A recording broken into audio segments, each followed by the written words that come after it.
Lumpo lang yan. Habang buhay na pabigat. Yan ang bulong na pumatay sa isang pamilya.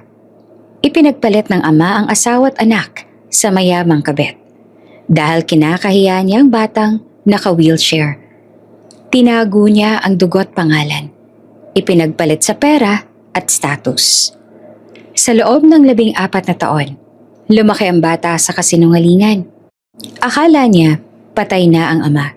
Hanggang isang gabi, sa gitna ng luho at pangmamaliit, haharap siya sa lalaking nagsabing hindi siya kilala. Ngunit paano kung ang batang kinahiya ay pakakasalan ng bilyonaryo? Bago ka pa lang sa channel neto, ibang kwento ni Ate Jane, istorya mo, ikwento ko. Huwag kalimutang pindutin ang notification bell at subscribe button.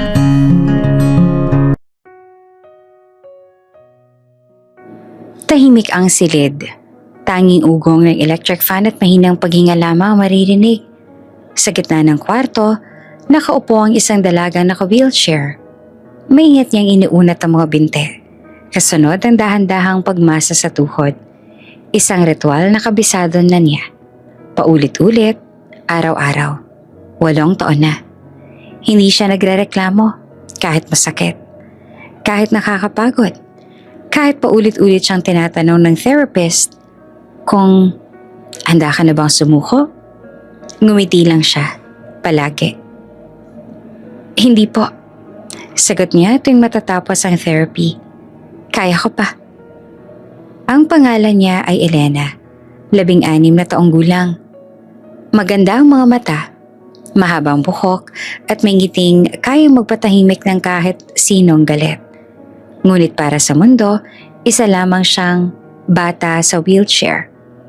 Para sa kanyang ina, siya ang buong mundo. Para sa kanyang ama, siya ang sikreto. Mula sa pintuan, tahimik na nakamasid ang kanyang ina, si Maribel. Hawak nito ang tuwalya at bote ng tubig, handang tumulong kung sakaling manghina ang anak. Sanay na siyang panoorin si Elena. Ang pilitin ng katawan, ang lunukin ng sakit. Ang ngumiti kahit may luha sa gilid ng mata. Ma, mahinang tawag ni Elena. Okay lang po ako. Lumapit si Maribel at hinaplos ang buhok ng anak. Alam ko anak. Sa labas ng kwarto sa sala ng bahay na tahimik at malamig, naroon ang ama ni Elena, si Ramon, nakaupo sa sofa. Nakasuot ng plantsadong polo, hawak ang cellphone. Abala sa email, tawag at meeting invites. Para bang wala siyang naririnig. Para bang wala siyang anak na nagsasakripisyo sa likod ng pader. Ramon, maingat na tawag ni Maribel habang lumalabas ang kwarto. May therapy si Elena bukas. Kailangan nating... Busy ako. Putol ng lalaki na hindi man lang tumitingin. May meeting ako sa investors. Importanteng tao ang kaharap ko. Napabuntong hininga si Maribel. 1 oras lang yon. Kahit saglit lang sana makita ka man lang niya. Tumayo si Ramon na iritado. Maribel, ilang beses na ba natin tong pinag-usapan? Hindi pwedeng makita ng mga taong yon ang sitwasyon natin. Sitwasyon? Nanginginig ang boses ng babae. Anak natin siya. Tahimik sandali si Ramon, saka tumingin sa direksyon ng kwarto. Parang takot, parang may kinahihiyang multo. Hindi nila kailangang malaman. Mabigat niyang sagot. Hindi pa. Ilang taon na ang lumipas, pero palagi na lang hindi pa. Sa mga business event, palaging mag-isa si Ramon. Kapag tinatanong kung may anak, ang sagot ay palaging pareho. Wala pa, busy pa sa career. Kapag tinatanong kung kasal, ngingiti lang siya at sasabihin, complicated. Walang larawan si Elena sa opisina. Walang litrato ng pamilya sa desk. Walang bakas na may anak siyang naka-wheelchair. Isang gabi, habang nagbibihis si Ramon para sa isang gala dinner, tahimik na lumabas si Elena mula sa kwarto. Nakasuot siya ng simpleng dress. Maayos ang buhok, halatang pinaghandaan ng sarili. Daddy, mahina niyang tawag. Napalingon ang lalaki at sa isang iglap nakita ang anak. Nakaupo sa wheelchair, pilit na nakangiti, umaasang isasama. May dinner po kayo? Tanong ni Elena. Pwede po ba akong sumama? Kahit sandali lang? Nanigas si Ramon. Hindi siya sumagot agad. Ang unang pumasok sa isip niya ay ang itsura ng anak sa harap ng mga business partners. Ang mga titig, ang mga bulong, ang awa, ang hiya. Hindi pwede. Diretso niyang sagot. Bumagsak ang ngiti ni Elena. Okay po. Hindi lugar yan para sa mga bata. Dagdag pa niya, napilit na kalmado pero matalim. Lalo na sa sitwasyon mo. Tumango si Elena, hindi umiyak, hindi nagtanong. Dahan-dahan siyang umatras papasok ng kwarto. Bit-bit ang tanong na matagal nang bumabagabag sa kanya. Bakit ako? Kailangang itago. Sa likod ng pinto, tahimik siyang umiiyak. Walang tunog, walang hikbi. Sanay na siyang masaktan na mag-isa. Sa labas, nagsuot ng coat si Ramon at umalis ang bahay. Bit-bit ang ambisyon. Iniwan ang anak na unti-unti niyang tinatanggi. At sa sandaling iyon, nagsimulang tumubong hiya sa puso ng isang ama. Hindi niya alam o ayaw niyang aminin na ang hiya niyang iyon ang magiging simula ng pagkawasak ng kanilang pamilya. Maaga pa lang igising na si Ramon, nakapress na ang suit, makintabang sapatos, at plansyado na ang bawat galaw niya. Parang handa na hindi lang sa isang meeting, kundi sa isang buhay na pilit niyang binubuo na walang sabit, walang kahinaan, at higit sa lahat, walang bahid ng kahihiyan. Sa mesa, tahimik na kumakain si Elena. Maingat niyang hinawakan ng kutsara. Mabagal ang galaw dahil may kaunting panginginig pa rin ang kamay niya tuwing umaga. Pinapanood siya ni Maribel, sanay na sa ganitong eksena. Sanay na sa pag-aalaga, sa pag-aayos ng lahat bago pa man humingi ng tulong ang anak. Ma, may therapy po ba ako mamaya? Tanong ni Elena. Oo anak, after lunch. Sagot naman ni Maribel. Hindi naman sumabat si Ramon. Abala siya sa cellphone. Nagbabasa ng email mula sa foreign investors. Ilang beses siyang napatingin sa oras. Halatang nagmamadali. Ramon? Tawag ni Maribel. Anong oras ka uuwi? Late. Maikli niyang sagot. May malaking deal kami ngayon. Tumango naman si Maribel. Wala na siyang idinagdag. Alam niyang wala ring saysay. Pagdating sa isang high-end restaurant sa Makati, sinalubong si Ramon ng mga lalaki nakasuit. Mga negosyanteng halatang sanay sa pera at kapangyarihan. Masigla ang usapan, puno ng ngiti at kumpiyansa.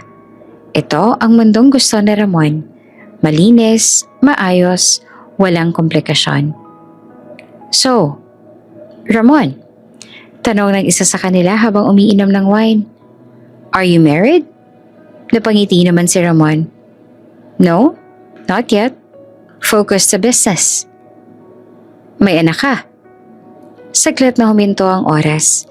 Sa loob ng ilang segundo, pumasok sa isip ni Ramon ang itsura ni Elena, ang wheelchair, ang therapy sessions, ang mga mata nitong puno ng pag-asa tuwing titingin sa kanya.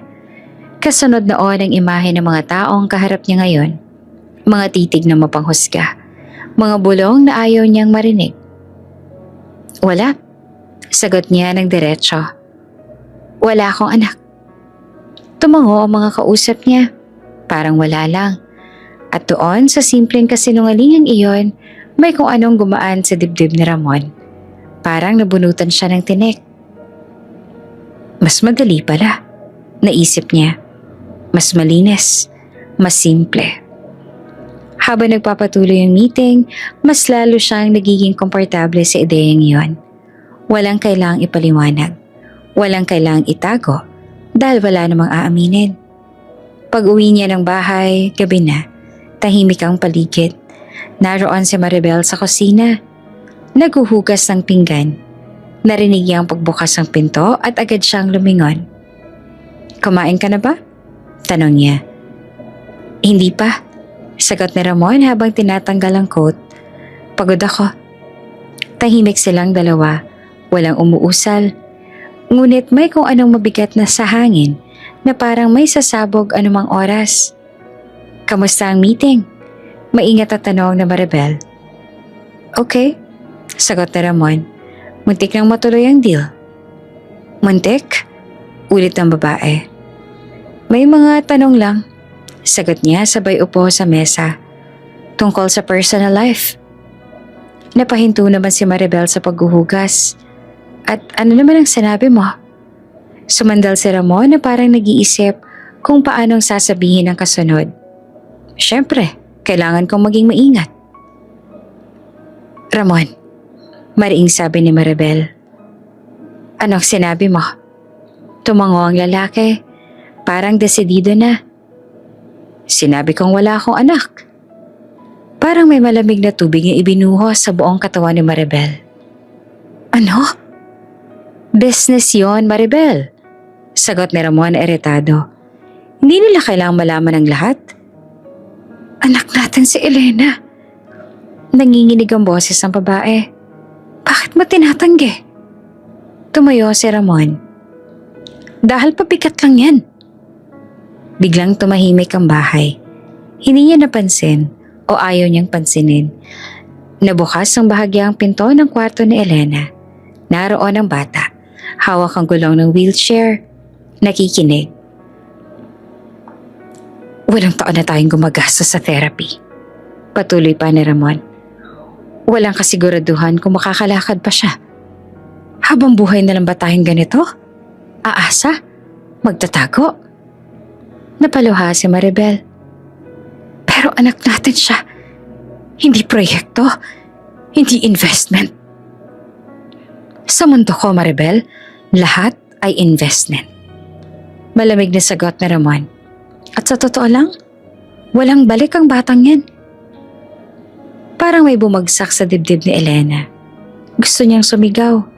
Gusto niyang pumasok at sabihin kaya niya na nagsisikap siya, na hindi siya pabigat. Pero hindi niya nagawa. Tahimik siyang umatras, dahan-dahang isinara ang pinto at doon sa loob ng sariling kwarto, unang beses siyang naramdaman ng hiya sa sarili. Hindi dahil sa wheelchair, kundi dahil sa ama niyang ayaw sa kanya. Sa kusina humagulgol si Maribel. Kung ganyan ang tingin mo sa anak natin, sabi niya sa pagitan ng luha. Hindi kita makikilala balang araw. Hindi naman sumagot si Ramon. Sa isip niya, malinaw na ang desisyon. Sa gabing iyon, may isang ama na tuluyang naniwalang pabigat ang sariling anak. At may isang batang natutong manahimik sa sakit na hindi niya kasalanan. Unang nakita ni Ramon si Veronica sa isang charity gala, isang event na puno ng ilaw. Mamahaling pabango at mga taong sanay sa kapangyarihan. Nakaitim na gown ng babae. Simple pero halatang mamahalin. Hindi siya pala salita, pero bawat galaw niya ay may kumpiyansa. May mga taong kusa na lang lumalapit sa kanya. Nakangiti, nag-aabot ng kamay. Veronica De Luna. Bulong ng isang kasamahan ni Ramon. May-ari ng De Luna Holdings. Old money. Malakas ang koneksyon. Napatingin naman si Ramon. Hindi dahil sa ganda lang, kundi dahil sa buhay na kinakatawan ng babaeng yon. Isang buhay na maayos, walang paliwanag, walang kailangang itago. Nagkataon silang nagkatabi sa mesa. Maikli lang ang usapan sa simula. Business investments, plans. Pero mabilis na napansin ni Ramon ang kaibahan. Hindi siya tinanong ni Veronica tungkol sa pamilya. Hindi siya nag-usisa. Direkta ito sa pakay. Kung gusto mong lumago ang kumpanya mo, sabi ng babae, kalmado ang boses. Kailangan mo ng mas malinis na profile. Tumango naman si Ramon. Parang tinamaan ng eksaktong salita. Mula noon, madalas na silang nagkakasabay. Lunch meetings, networking events, out-of-town conferences. Laging maayos. Laging walang tanong na hindi kayang sagutin. Walang batang nasa wheelchair. Walang asawang naghihintay sa bahay. Walang guilt na kailangang harapin kahit pilit niyang tinatabunan. Sa bahay, ramdam naman ni Maribel ang pagbabago. Mas madalas umuwi si Ramon ng gabi na. May mga tawag na lumalabas siya ng kwarto para sagutin. May mga biyahe na bigla na lang sumusulpot. Business, palagi niyang paliwanag. Tahimik si Maribel pero hindi bulag. Nakikita niya ang distansya, ang unti-unting paglayo ng asawa. Si Elena naman kahit bata pa, ramdam din iyon. Kapag dumadaan ang ama sa sala, hindi na siya lumilingon. Kapag may tanong siya, madalas ay wala itong oras. Isang gabi, habang nag-aayos ng mga papeles si Ramon sa sala, tumigil si Elena sa harap niya. May hawak siyang drawing, isang simpleng guhit ng pamilya. Tatay, nanay at siya, kahit nasa wheelchair. Daddy, mahina niyang tawag. Pwede niyo po bang tingnan? Sumaliap si Ramon, saglit lang. Mamaya na anak, busy ako. Tumango naman si Elena, hindi na siya nagpilit. Iniwan niya ang drawing sa mesa at bumalik sa kwarto. Kinabukasan, naroon pa rin ang drawing. Hindi man lang napansin. Samantala, mas lalo namang lumalim ang ugnayan ni Ramon at Veronica. Hindi ito lantaran sa simula. Walang tawag na kabit. Wala pang salitang ganon. Pero malinaw sa isip ni Ramon ang kaibahan ng dalawang mundo. Kay Veronica, walang therapy schedules. Walang utang. Walang tanong kung kailan gagaling. May mga imbitasyon na exclusive clubs. May private planes. May mga pangako mabilis matupad. Hindi ka ba napapagod? Tanong minsan ni Veronica habang nasa biyahe sila. Parang ang dami mo yatang pasan. Napangiti naman si Ramon. Pilit. Normal lang. Hindi lahat ng pasan kailangan dalhin habang buhay. Sagot ng babae pero diretso at kalmado. Parang may kumurot naman sa dibdib ni Ramon. Hindi niya sinagot pero malinaw ang mensahe. Dumating ang araw na inanyayahan siya ni Veronica sa isang private dinner. Hindi charity, hindi business meeting, personal. At doon sa gitna ng mamahaling alak at tahimik na musika, napagtanto na Ramon ang desisyon na matagal niya nang iniiwasan. Ito ang buhay na gusto niya. Isang buhay na walang kapansanan, walang kahihiyan. Walang batang kailangang itago dahil wala ng batang kasama. Pag-uwi niya ng gabing iyon, nadatnan niya si Maribel sa kusina. Naghahanda ng gamot ni Elena. Tahimik ang bahay. Payat na ang mukha ng asawa. Halatang pagod. Late ka na naman. Sabi ni Maribel na walang galit, ngunit pagod lang. Tumango si Ramon. May inasikasa lang. Ramon, maingat na sabi ng babae. Nararamdaman ko na may nagbabago. Saglit namang huminto si Ramon. Tumingin siya sa direksyon ng kwarto ni Elena at saka bumalik ang tingin kay Maribel. Siguro kailangan ko lang ng ibang direksyon. Kasama kami doon. Sagot naman ni Maribel. Pamilya mo kami. Hindi sumagot si Ramon. Sa isip niya, malinaw na ang direksyong gusto niya ay hindi nakasama ang mag-ina. Sa mga sumunod na linggo, mas naging lantad ang relasyon niya kay Veronica. Hindi pa rin alam ng mundo, pero alam na ng puso niya kung saan siya papunta. At sa bawat takbang niya palayo, mas pinipili niya ang ambisyon kesa pamilya. Hindi niya napansin na sa bawat pagpili, may dalawang taong unti-unting nasisira. Isang ina na tahimik na lumalaban at isang anak na pilit iniintindi kung bakit siya hindi kailanman naging sapat. At sa gitna ng luho at pangakong kapangyarihan, tuluyan nang inilayo ni Ramon ang sarili sa pamilyang minsan niyang binuo. Hindi biglaan ang pag-alis ni Ramon. Unti-unti itong dumating. Parang ulan na dahan-dahang bumabasa hanggang tuluyang lumamig ang paligid. May mga damit na nawawala sa aparador. May mga papel na naipon sa bag. May mga gabing hindi na siya umuwi. Alam ni Maribel na may mali. Matagal na. Pero iba ang pakiramdam ng gabing yon. Maaga siyang nagising dahil sa kaluskos sa sala. Paglabas niya, nakita niya si Ramon na naglalagay ng mga dokumento sa isang leather bag. Tahimik ang kilos, parang ayaw mag-iwan ng bakas. Anong ginagawa mo? Tanong ni Maribel na maingat ang boses. Napatingin naman si Ramon. Sandali lang. Aalis ako. Ngayon? Oo. Walang paliwanag. Walang babalik ako. Walang yakap. Walang tingin sa direksyon ng kwarto ng anak nila. Ramon, sabi ni Maribel, nanginginig ang kamay. Kausapin mo man lang si Elena. Tumigil ang lalaki. Huminga ng malalim. Mas mabuti na to. Mas mabuti para kanino? Tanong ng babae. Pilit pinipigilan ng luha. Para sa'yo? Hindi na sumagot si Ramon. Isinaran niya ang bag at tumayo. Dumaan siya sa harap ni Maribel na parang estranghero. Pagbukas ng pinto, huminto siya sandali. Parang may gustong sabihin. Parang may nais balikan. Pero wala. Isinara niya ang pinto at tuluyan nang umalis. Sa kwarto, nagising si Elena sa ingay. Narinig niya ang pagsara ng pinto. Narinig niya ang yabag ng mga paa. Pinilit niyang bumangon at lumabas. Pero pagdating niya sa sala, wala na ang ama. Ma? Mahina niyang tawag. Lumapit si Maribel at agad siyang niyakap. Mahigpit. Parang ayaw nang bumitaw. Nasaan si Daddy? Tanong ni Elena. May lakad po ba siya? Hindi naman agad sumagot si Maribel. Pinisil niya ang mga mata. Pilit hinahanap ang tamang salita. O kahit anong salitang makakapagpahinga sa puso ng anak. Lumipas ang isang araw, 2, 3, walang tawag, walang mensahe, walang kahit anong bakas. Hanggang sa isang gabi, habang magkasama silang kumakain, hindi na nakatiis si Elena. Ma, sabi niya na dahan-dahan, bakit hindi na umuuwi si Daddy? Huminto ang kutsara ni Maribel sa ere. Alam niyang darating ang sandaling to at alam din niyang walang magandang sagot. Anak, mahina niyang sabi, may sakit si Daddy. Napatingin naman si Elena. May sakit?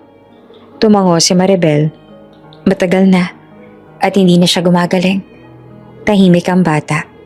Hindi siya umiyak agad. Parang may hindi pumapasok sa isip niya ang sinasabi. Patay na po ba si Daddy? Tanong niya na parang nagbibilang ng hininga.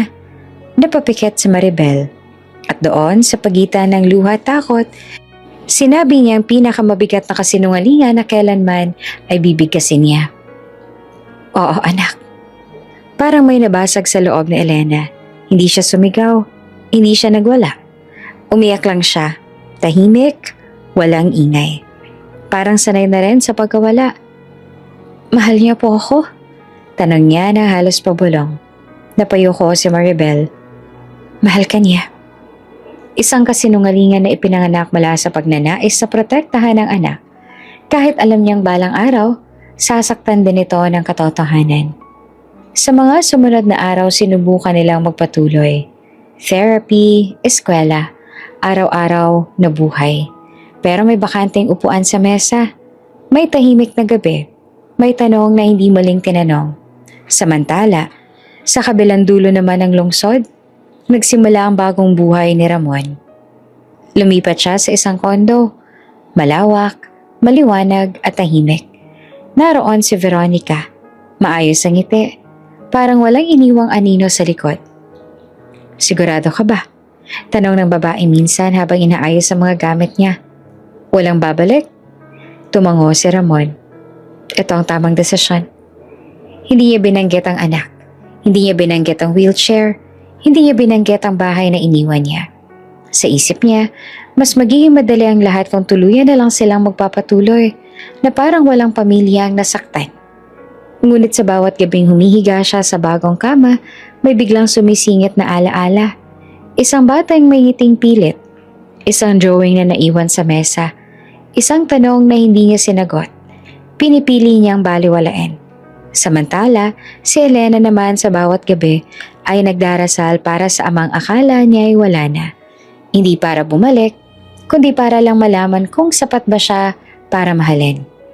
At sa gitna ng katahimikan ng dalawang mundong, unti-unting nagkakalayo, may isang kasinungalingan ang itinanim. Isang kasinungalingang babalik, lalago at sasabog sa panahong hindi na kayang itago ng sinuman. Dahil ang paglayas ay hindi lang pag-alis ng katawan. Ito rin ay pagtalikod sa responsibilidad at sa araw na haharapin iyon ng ama, wala na siyang matatakbuhan. Hindi tumigil ang oras kahit may iniwan. Kinailangan pa rin gumising na Maribel araw-araw, magluto, magtrabaho, at mag-isip kung paano nila haharapin ang susunod na linggo. Ang kaibahan lang, dalawa na lang sila ni Elena laban sa mundo. Lumipat sila sa mas maliit na apartment. Walang elevator, 3 baitang lang ang hagdan.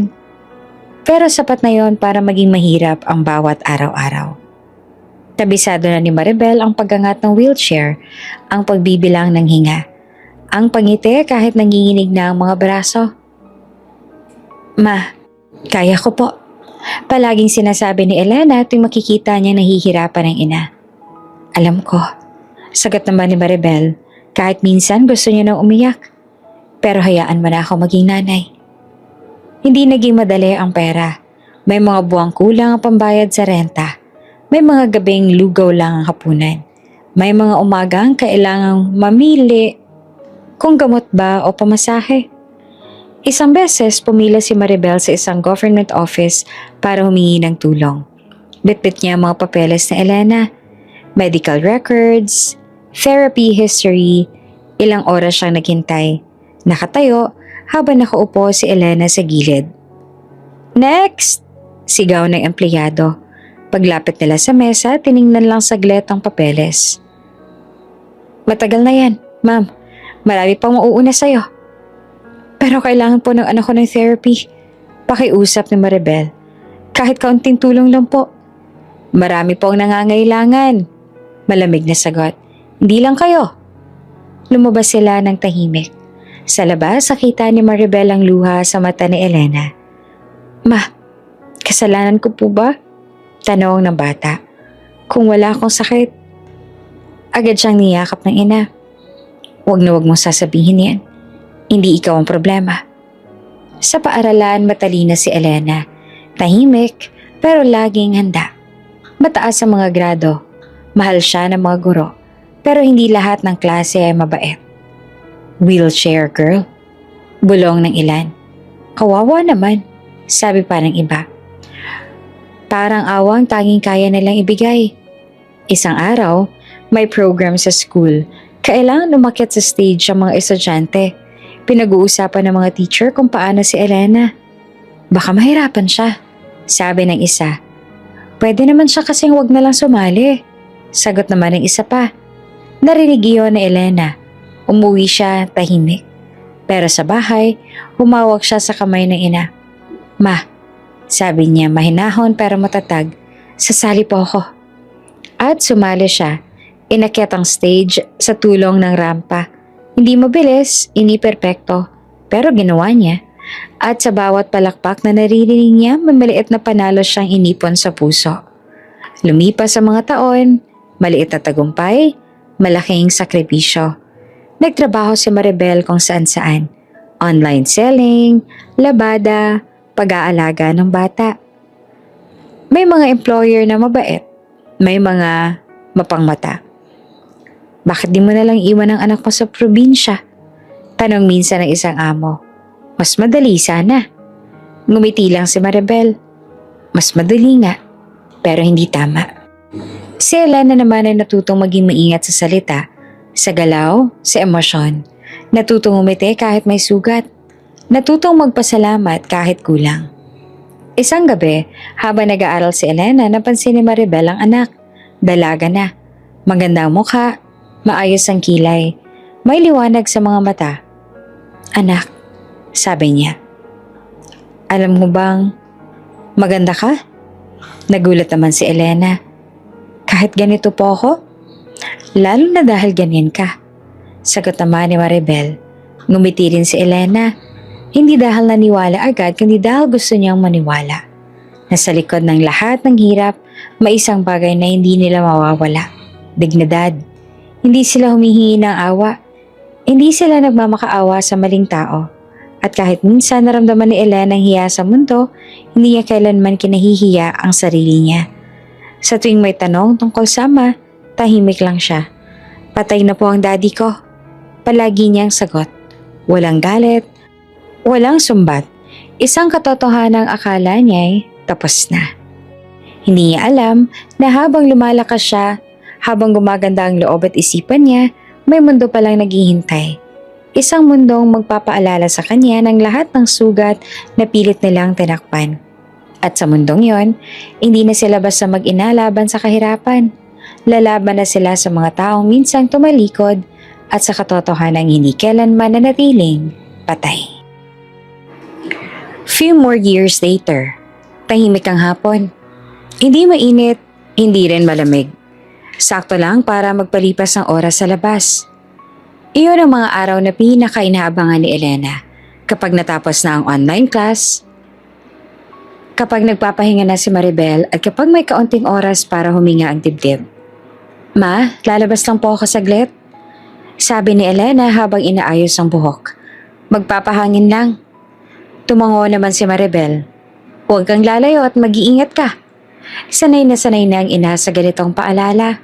Hindi dahil hindi marunong si Elena, kundi dahil alam niyang hindi palaging maingat ang mundo. Sa sidewalk malapit sa apartment, dahan-dahang tinulak ni Elena ang wheelchair. May mga puno sa gilid ng kalsada. May ilang tindahan, may mga dumadaang sasakyan.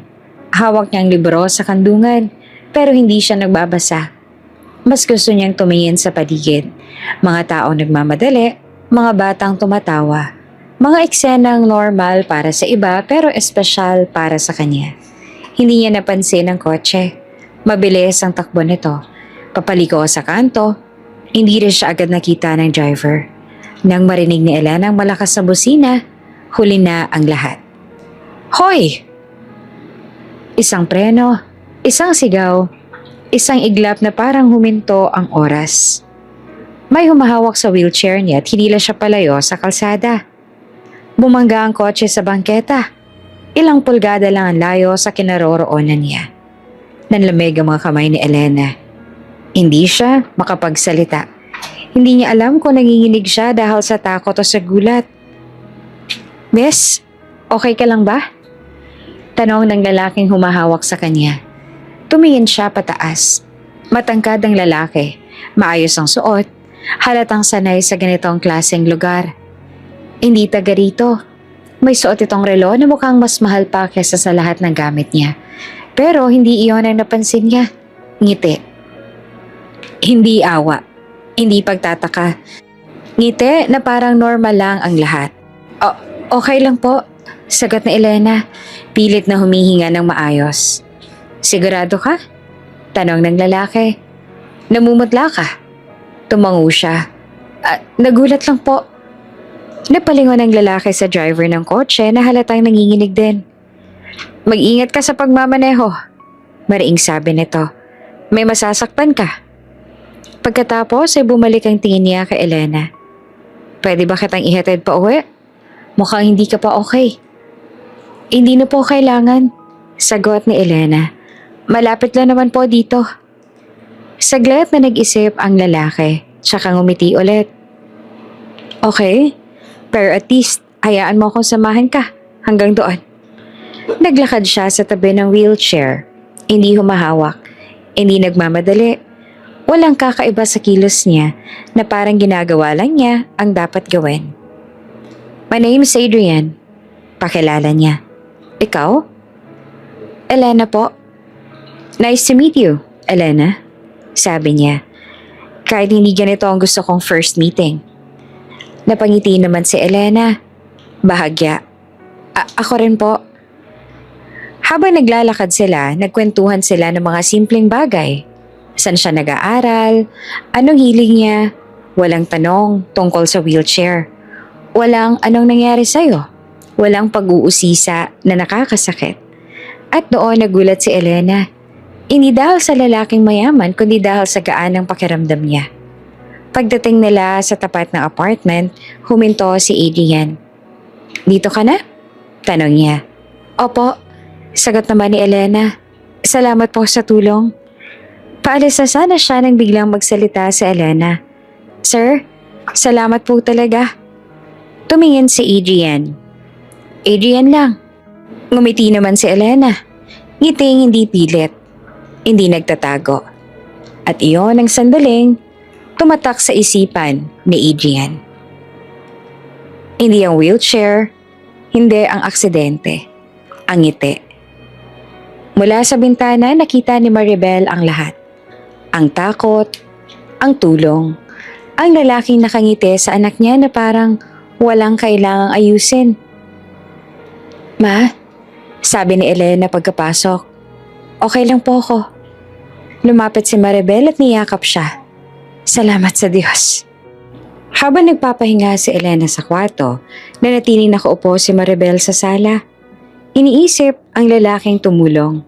May kaba siyang naramdaman, hindi dahil masamang intensyon, kundi dahil alam niya ang mundo. Sa labas, bago tuluyang umalis, napalingon si Adrian sa gusali. Hindi niya alam kung bakit, pero may kung anong bumabalik-balik sa isip niya. Ang tahimik na lakas ng dalagang iyon at sa simpleng aksidenteng muntik nang magtapos sa trahedya. Nagsimula ang isang ugnayang babago sa buhay ni Elena. Hindi niya pa alam. Hindi rin alam ni Adrian. Pero sa mundong sanay manghusga sa anyo at kakayahan, may isang lalaking unang nakita ang ngiti. At yon ang simula ng lahat. Hindi inaasahan ni Elena na babalik pa si Adrian. Akala niya, tulad ng maraming tao sa mundo niya, isa lang iyong sandaling dumaan. Isang buting loob na mabilis ding mawawala. Pero makalipas ang ilang araw, habang papasok siya sa maliit na cafe, palapit sa apartment para magbasa at magpahinga, naroon siya. Nagbabasa ka rin pala rito? Sabi ni Adrian. Nakangiti, may hawak na kape. Nagulat si Elena. Oo, tahimik kasi dito. Pwede ba ako umupo? Tanong niya, maingat. Tumango si Elena. Sige po. Mula noon naging madalas na ang pagkikita nila. Hindi planado, hindi pilit. Minsan sa cafe, minsan sa sidewalk kung saan siya nagpapahangit. Minsan sa maliit na park kung saan may rampa at lilim ng puno. Simple lang ang usapan. Mga libro, mga pelikula, pangarap. Gusto mo bang mag-travel? Tanong minsan ni Adrian, ngumiti naman si Elena ng bahagya. Oo, kahit manood lang ng dagat. Kaya yan. Sagot naman ni Adrian, na parang normal lang ang lahat. Iyon ang gusto ni Elena sa kanya. Ang paraan niya magsalita na parang walang limitasyon. Na parang hindi hadlang ang wheelchair. Na parang pwede pa rin ang kaya. Naging magkaibigan sila. Hindi na nagtanong si Adrian tungkol sa kanyang ama. Hindi rin pinipilit alamin ang lahat. At sa unang pagkakataon, naramdaman ni Elena ang isang bagay na matagal niya nang hindi nararamdaman. Pagiging komportable sa sarili. Isang hapon, habang pauwi sila mula sa park, huminto si Adrian. Elena, sabi niya ng seryoso, may itatanong sana ako. Kinabahan siya. Ano po yun? Pwede ba kitang ligawan? Parang bigla namang bumilis ang tibok ng puso ni Elena. Hindi siya agad nakasagot. Hindi dahil ayaw niya, kundi dahil natakot siya. Hindi mo kailangang sumagot ngayon. Dugtong pa ni Adrian. Ayoko madaliin. Ngumiti si Elena, pilit. Salamat. Pag-uwi niya ng bahay, tahimik siya. Napansin niyo ni Maribel. Habang naghahapunan sila, Anak, sabi ng ina, may bumabagabag ba sa'yo? Huminga ng malalim si Elena. Ma, gusto po akong ligawan ni Adrian. Huminto ang kutsara ni Maribel. Hindi siya nagulat. Matagal niya nang naramdaman na may nagbabago sa anak niya. Mas maliwanag pa ang mga mata. Mas magaan ang kilos. Anong nararamdaman mo? Tanong niya ng maingat. Masaya po ko, sagot na Elena. Totoo. Pero natatakot din po ako.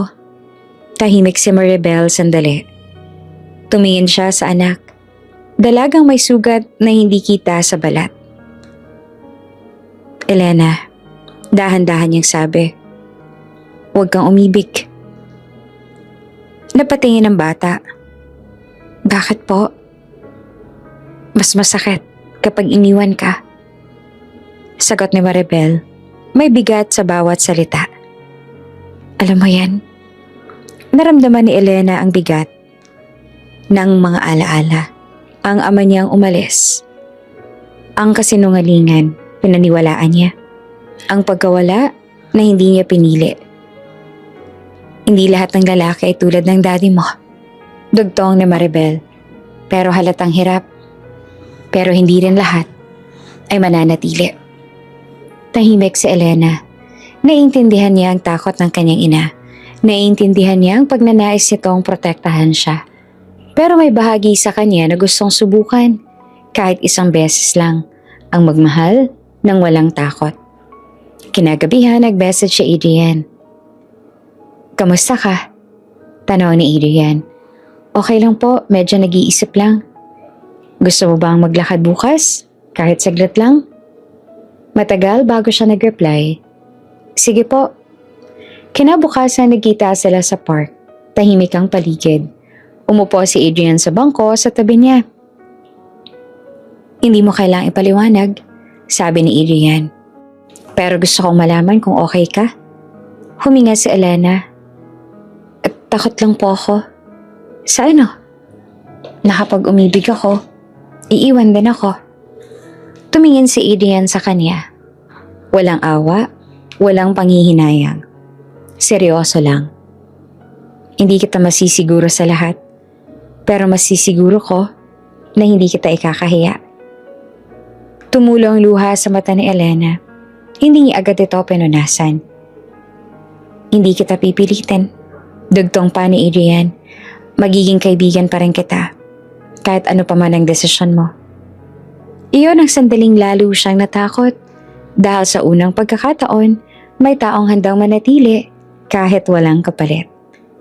Pag-uwi niya, niyakap siya ni Maribel. Anak, ano man ang piliin mo, sabi ng ina. Andito lang ako. Tumango si Elena. Sa gabing yon, nakatitig siya sa kisame. Iniisip ang dalawang tinig sa puso niya, ang takot at ang pag-asa. At sa pagitan ng dalawang yon, unti-unting sumisilip ang isang tanong na matagal niya nang iniiwasan. Paano kung karapat-dapat pala akong mahalin? Hindi pa niya alam ang sagot. Pero sa unang pagkakataon, handa na siyang hanapin ito. Even if it scares her. Hindi nagtagal kumalat ang balita. Hindi dahil gusto ni Adrian ipagsigawan ng tungkol kay Elena, kundi dahil sa mundong ginagalawan niya, mabilis kumalat ang kahit na anong maliit na detalye. Isang retrato sa cafe, isang beses na makita siya magkasama sa park, isang tanong na binato ng kaibigan, sinagot naman ng tapat. May gusto akong babae. Hindi niya inakala na ganong kabilis aabot sa pamilya niya. Isang gabi, tinawagan siya ng kanyang ina na si Doña Celeste. Malamig ang boses, diretso sa punto. Adrian, sabi nito. Umuwi ka bukas ng gabi, may pag-uusapan tayo. Alam ni Adrian ang ibig sabihin. Hindi siya tumanggi. Kinabukasan, dumiretso siya sa malaking bahay na kinalakihan niya. Malawak ang sala, tahimik ang mga dingding, at mabigat ang hangin. Nandoon ang ama niyang si Don Emilio. Seryosong mukha. Andun din ang kapatid niyang babae. Tahimik pero mapanuri. May nakikita ka raw na babae. Bungad ni Doña Celeste. Oo, sagot ni Adrian. Si Elena. Anong Elena? Tanong ng ama. Isang mabuting tao. Sagot niya, diretso. Nagpalitan ng tingin ng mga magulang. Alam mo ba sinasabi ng mga tao? Tanong ni Doña Celeste. Naka-wheelchair daw ang babae? Tumango si Adrian. Oo. Sayang. Bigkas ng ina ng walang paligoy-ligoy. Sayang ang anak namin. Nanlamig ang mga daliri ni Adrian. Bakit? Dahil may kapansanan ng babae.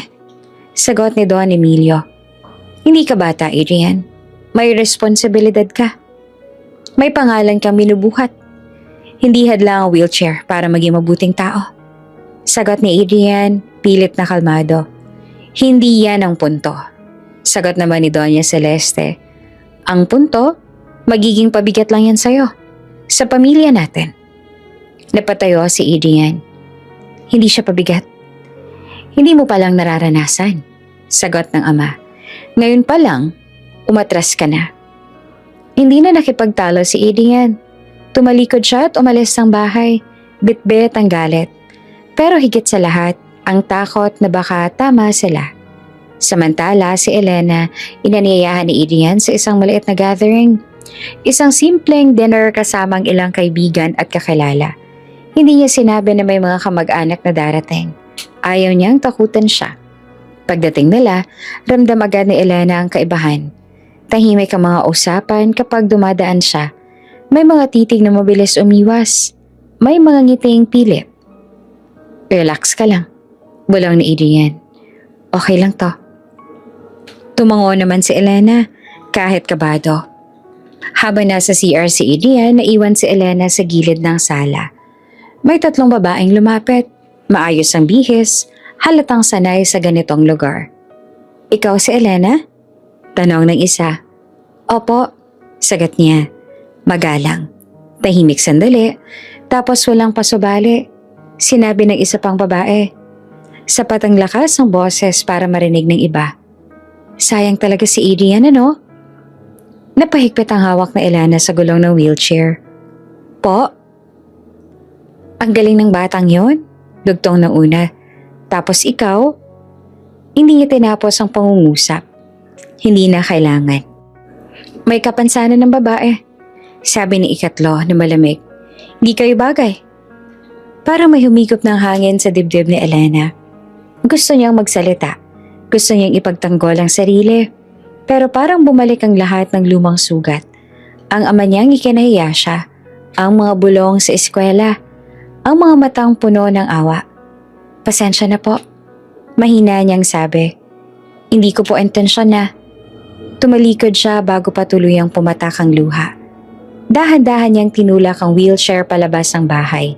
Bitbit ang bigat na akala niya ay matagal niya nang nalampasan. Pagbalik ni Adrian, wala na si Elena. Tinawagan niya agad ito, walang sagot. Pag-uwi ni Elena sa apartment, nakita niya si Maribel na tahimik. Namumugto ang mata. Ano nangyari? Tanaw ng ina. Umiling si Elena. Ma, tama po kayo. Huwag na lang po. Huwag na alin. Huwag na po akong umibig. Kinabukasan, nagpadala ng message si Elena kay Adrian. Elena? Pasensya na, siguro hanggang dito na lang. Ha? Bakit? Ano nangyari kagabi? Tanong ni Adrian. Adrian, hindi ko kaya ang mundo mo. Binasa ni Adrian ang mensahe nang paulit-ulit. Hindi niya tinanggap. Samantala si Elena sa kwarto niya nakatingin sa kisame. Unti-unting umurong ang loob. Hindi dahil hindi niya mahal si Adrian, kundi dahil natakot siyang muling maranasan ng pagiging hindi sapat. At sa gabing iyon, sa gitna ng luho at pangiinsulto, unti-unting nabuo ang pader sa puso ni Elena. Isang pader na kailangan pang tibagin ng isang lalaking ayaw sumuko. Ilang araw na hindi sumasagot si Elena sa mga tawag at mensahe ni Adrian. Binasa niya ang bawat chat, pero pinili niyang manahimik. Hindi dahil galit siya, kundi dahil takot. Takot na muling masaktan. Takot na mapahiya. Takot na maging pabigat sa mundong hindi niya kayang sabayan. Pero si Adrian, hindi sanay umatras. Isang umaga habang palabas si Elena para bumili ng gamot, nakita niya ang isang kotse na pamilyar na huminto sa tapat ng apartment. Bumukas ang pinto at bumaba si Adrian. Walang galit sa mukha, walang inis. Tanging determinasyon. Elena, tawag niya ng mahinahon. Pwede ba tayong mag-usap? Napatingin si Elena sa paligid. Hindi na po kailangan. Kailangan, sagot ni Adrian. Kahit 5 minuto lang. Tahimik silang naglakad papunta sa maliit na park. Umupo si Adrian sa bangko. Sa tapat niya, hindi siya nagsalita agad. Alam ko, simula niya, na nasaktan ka. Umiling si Elena. Hindi mo po kasalanan. Pero responsibilidad ko, sagot niya. Dahil dinala kita sa isang lugar na hindi pa handa sa'yo. Tumingin si Elena sa mga kamay niya. Hindi ko po kaya ang mundo ninyo. Kung ganon, sagot ni Adrian, hayaan mong dalhin kita sa mundo ko. Sa paraang hindi ka kailangang magbago. Nagkibit balikat si Elena. Madali po yang sabihin. Tumayo si Adrian. May business event ako, bukas. Hindi social na party, trabaho. Gusto kitang isama bilang kaibigan. Walang pilitan. Nag-alinlangan si Elena. Bakit? Dahil gusto kong makita mo. Sagot ni Adrian ng diretsyo. Na hindi kita kinahihiya. Kinabukasan nagbihis si Elena ng simple. Ayaw niyang magmukhang pilit. Ayaw niyang magmukhang hindi kabilang. Sa lobby ng hotel kung saan gaganapin ang event, ramdam niya ang kaba. Mga taong nakasuit, mga babaeng elegante, mga usapang hindi niya kabisado. Hinihintayin siya ni Adrian sa entrance. Okay ka lang? Tanong niya. Tumango si Elena kahit di sigurado. Oo. Sa loob hindi siya iniwan ni Adrian. Pinakilala siya sa mga kasamahan, mga partners, mga kliyente, mga kaibigan sa trabaho. This is Elena. Palagi niyang sinasabi. She's important to me. Walang paliwanag, walang depensa, walang paumanhin. May mga titig na nagulat, may ilang nagtanong, pero sa bawat pagkakataon nananatiling kalmado si Adrian. Parang natural lang ang lahat. Nice to meet you, sabi ng isang babae. I like your smile. Napangiti naman si Elena na totoo na. Unti-unti naramdaman niyang humuhupa ang kaba. Hindi dahil wala ng mga matang mapanghusga, kundi dahil may isang taong tahimik nakatayo sa tabi niya. Sa gitna ng event, may isang lalaking lumapit kay Adrian. Your family knows about her? Tanong nito. Pabulong pero hindi lihim. Yes, sagot naman ni Adrian. At okay lang sila? Hindi nag-atubili si Adrian. Kahit hindi. Narinig naman iyon ni Elena. At sa unang pagkakataon, may init na dumaloy sa dibdib niya. Hindi dahil sa papuri, kundi dahil sa paninindigan. Pagkatapos ng event, nagkape sila sa lobby. Bakit mo ginagawa to? Tanong ni Elena ng diretsyo. Mas madali sanang umatras. Ngumiti si Adrian ng bahagya. Mas madali, oo, pero hindi tama. Hindi ka ba natatakot sa sasabihin ng pamilya mo? Tinatakot na lang ako, sagot niya. Pero hindi ka. Tahimik si Elena at hindi siya umiyak. Hindi rin siya agad naniwala. Pero may bahagi sa kanyang gustong magtiwala. Sa mga sumunod na linggo paulit-ulit yon. Sinama siya ni Adrian sa iba't ibang gatherings, mga meetings, forums, simpleng lunches. Hindi palaging perpekto. May mga bulong pa rin. May mga tanong na masakit. Pero palagi siyang pinapakilala ni Adrian na parang karangalan at hindi pasanin. Isang beses, may lalaking diretso nagtanong, hindi ka ba naaabala? Sumagot si Adrian ng kalmado. Hindi, mas malinaw nga ang mga desisyon ko kapag kasama ko siya. Narinig naman iyon ni Elena. At doon, unti-unting nagbukas ang padera sa puso niya. Pag uwi niya ng gabing yon, niyakap siya ni Maribel. Anak, sabi ng ina. Nakita ko mas matapang ka na ngayon. May tumutulong lang po, sagot naman ni Elena. Hindi lang tumutulong, sagot din ni Maribel. May naninindigan. Sa huli, hindi pa rin lubos ang loob ni Elena. May takot pa rin. May alaala ng pag-iwan. Pero sa bawat araw na pinipili ni Adrian na manatili, may kaunting tapang na bumabalik sa kanya. At sa mundong minsang nagsabi sa kanya na hindi siya bagay, may isang lalaking paulit-ulit na pinapakita sa salita at gawa na hindi siya kinahihiya. Hindi pa tapos ang laban. Pero malinaw na ngayon, hindi siya nag-iisa. Hindi sanay si Elena sa malalaking okasyon. Kahit ilang beses na siyang isinama ni Adrian sa mga business gatherings, may kaba pa rin sa bawat hakbang. Lalo na ngayong mas engranding event. Isang corporate anniversary ito. Gaganap sa isang hotel na mas malaki pa kaysa sa buong apartment building na kinalakihan niya. Maliwanag ang ilaw, makinis ang sahig. Halos lahat ay nakagown at suit. Ramdam ni Elena ang mga matang dumadaan. May ilan na neutral, may ilan namang mapanuri.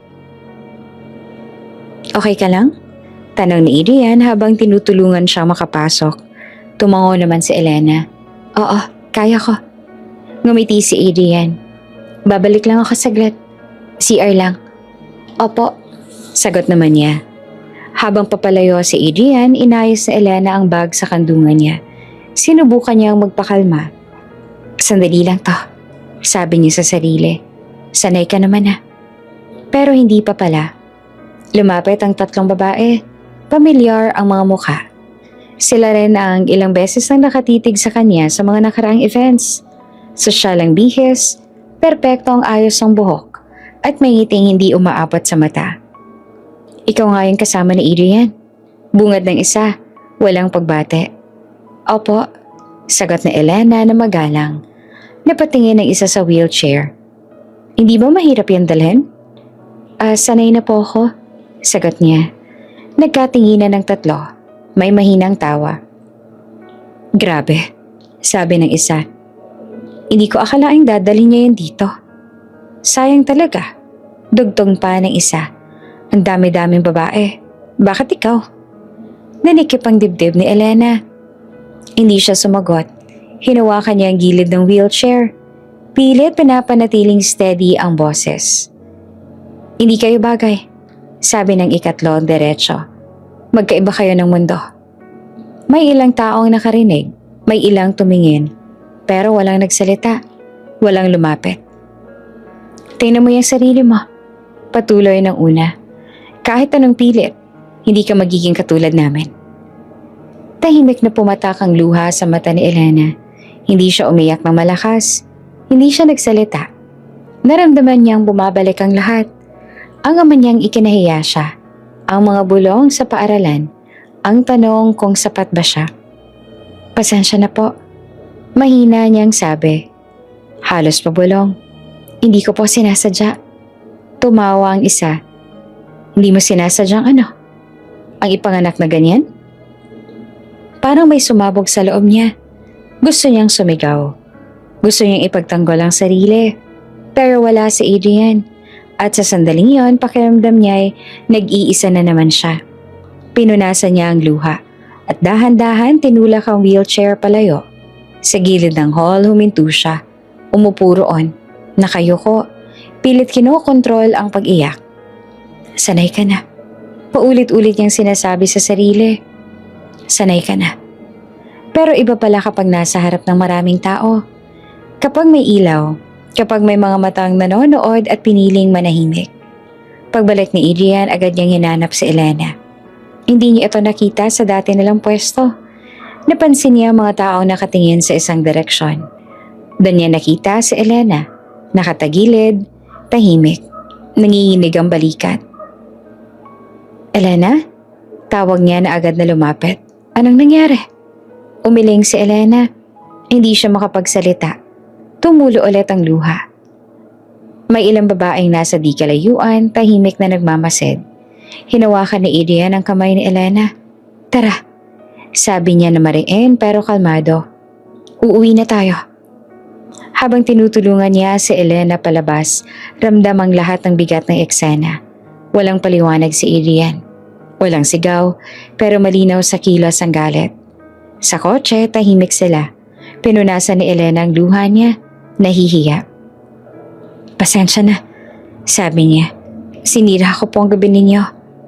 Biglang huminto si Adrian sa gilid ng kalsada. Tumingin siya kay Elena. Hindi ka ang may kasalanan. Mariin niyang sabi. At hindi mo sinira ang kahit na ano. Huminga siya ng malalim. Ang sinira nila ay respeto. At hindi ko yan palalampasin. Tahimik si Elena. Sa unang pagkakataon matapos ang pangyayari, may isang taong nagsabing mali ang ginawa sa kanya. Hindi siya. Pagdating nila sa apartment, sinalubong sila ni Maribel. Isang tingin lang, alam niya. Niyakap niya si Elena ng mahigpit. Anak. Umiyak si Elena sa balikat ng ina. Hindi dahil mahina siya, kung hindi dahil napagod siya sa pagiging matatag. Sa kwarto, nakaupo si Adrian sa gilid ng kama. Tahimik na nag-iisip. Hindi niya alam kung paano mabubura ang sugat na iniwan ng gabing yon. Pero isang bagay ang malinaw sa kanya. Hindi niya nahahayaang mapag-isa si Elena sa ganitong laban. At sa gabing yon, sa gitna ng luho at katahimikan, may isang desisyong nabuo.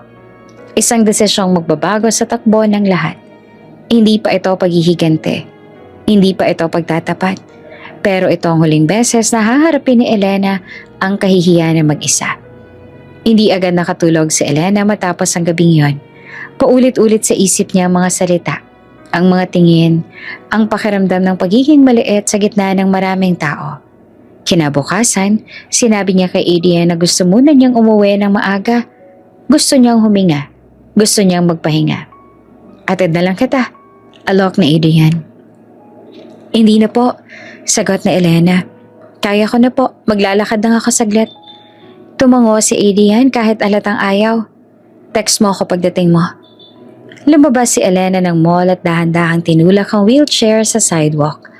Maliwanag ang hapon. Mataas ang araw. Parang walang bakas ng sakit ang mundo. Pero dala niya pa rin ang bigat. Sa may tawiran, huminto siya. Nakatayo ang mga tao. Naghihintay ng signal. May isang pamilya sa tabi niya. Isang lalaki, isang babae, at isang batang lalaki mga 6 na taong gulang. Maayos ang suot. Masaya ang bata. Hawak ang kamay ng ama. May kung anong kumurot sa dibdib ni Elena. Hindi niya alam kung bakit. Napalingon siya. At doon niya nakita ang mukha. Hindi niya agad nakilala. Tumanda na. Mas tumaba ng kaunti.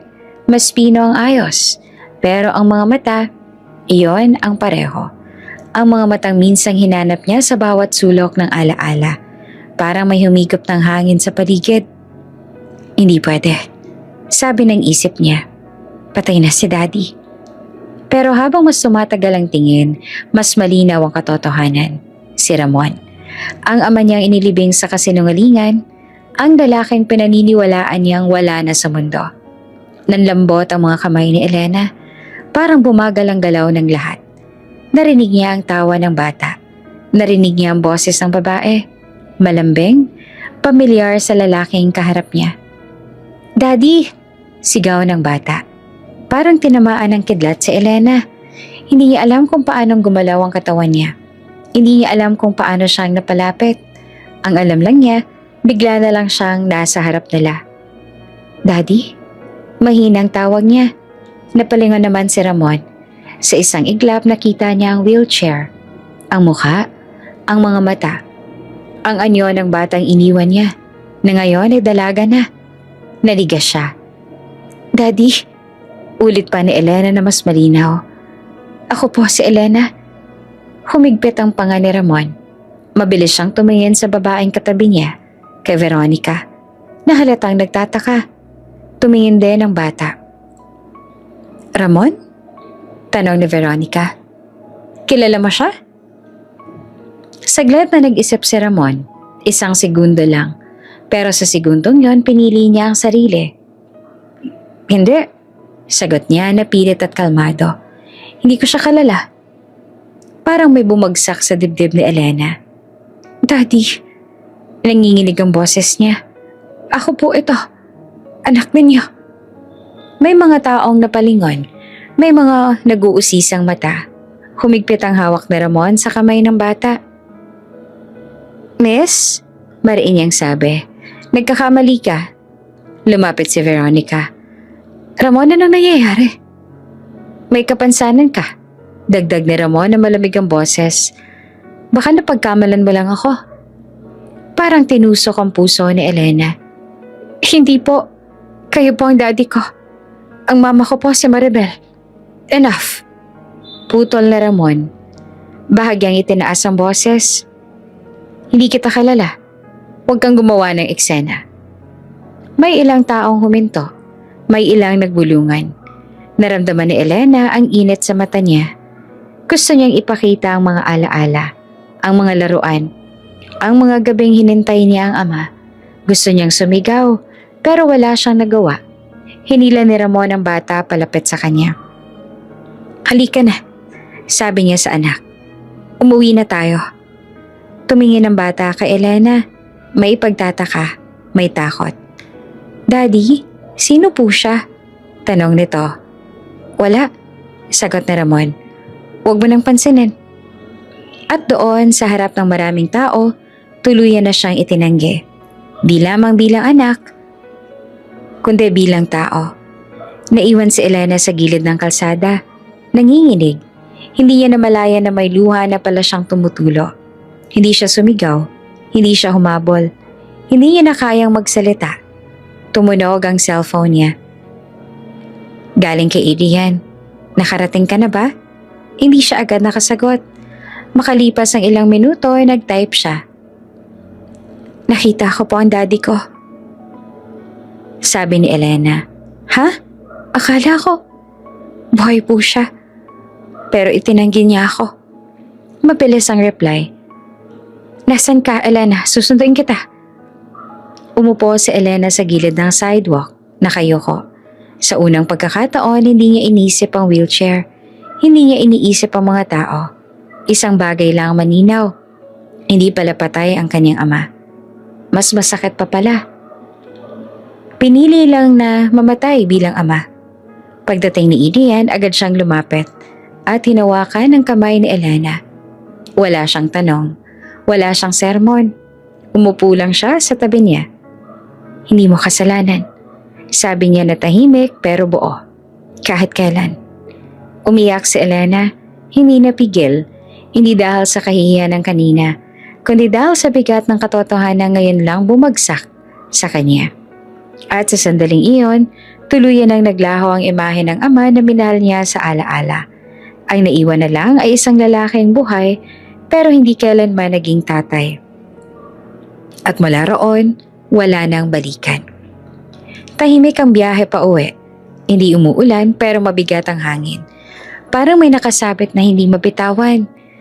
Hawak ni Adrian ang manibela at diretso ang tingin sa daan. Si Elena nakatingin sa bintana. Walang sinasabi. Hindi na siya umiiyak. Parang naubos na. Pagdating sa apartment, sinalubong sila ni Maribel. Isang tingin lang sa mukha ng anak. Alam niya na. Hindi na siya nagtanong pa. Tinulungan niya si Elena papasok at isinara ang pinto. Salamat, sabi ni Adrian ng mahina. Babalik ako bukas. Tumango si Maribel. Salamat din. Nagsilang dalawa na lang sa sala, umupo si Elena sa tapat ng mesa. Matagal siyang nanahimik. Parang pinipili ang mga salitang lalabas. Ma, sabi niya sa wakas. Tuyo ang boses. Buhay pala si Daddy. Napaupo si Maribel. Hindi siya nagulat, pero may kirot pa din. Nakita ko po siya. Patuloy ni Elena. May asawa, may anak, at itinanggi niya ako. Huminga ng malalim si Maribel. Matagal niya nang iniwasan ang sandaling ito. Matagal na ipinagdarasal na sana hindi na dumating. Pero andito na. Anak, sabi niya dahan-dahan. Kailangan ko na magsabi ng totoo. Tumingin si Elena sa ina. Walang luha sa mata. Galit na ang pumalit. Hindi po ba totoo ang sinabi niyo noon? Tanong niya. Hindi po ba patay si Daddy? Umiling si Maribel. Buhay siya. Tahimik ang sala. Parang may bumagsak na mabigat sa pagitan nila. Bakit niyo po ako pinagsinungalingan? Tanong ni Elena. Nanginginig ang panga. Bakit niyo po ako pinaniwala? Lumapit si Maribel at umupo sa harap ng anak. Dahil natakot ako. Sa ano po? Namasaktan ka. Sagot ni Maribel. Nangingilid ang luha. Na maramdaman mo hindi ka gusto ng sarili mong ama. Tumayo si Elena, galit na galit. Pero naramdaman ko pa rin. Napatigil si Maribel. Alam ko at kasalanan ko yon. Huminga si Elena ng mabilis. Bakit mo siya umalis? Matagal bago sumagot si Maribel. Parang hinuhukay ang pinakamasakit na alaala. Umalis siya, sabi niya. Dahil ikinahiya ka niya. Parang may tumusok naman sa dibdib ni Elena. Ano? Dahil sa wheelchair. Diretso si Maribel. Dahil may kapansanan ka. Dahil iniisip niyang pabigat ka sa buhay at sa negosyo niya. Hindi totoo. Putol na Elena. Hindi totoo yan. Anak, sabi ni Maribel na umiiyak na. Narinig ko mismo yan sa kanya. Bumagsak si Elena sa upuan. Umikot ang mundo niya. Lahat ng tanong na matagal niyang tinago. Sabay-sabay, bumalik. Bakit po ako, Ma?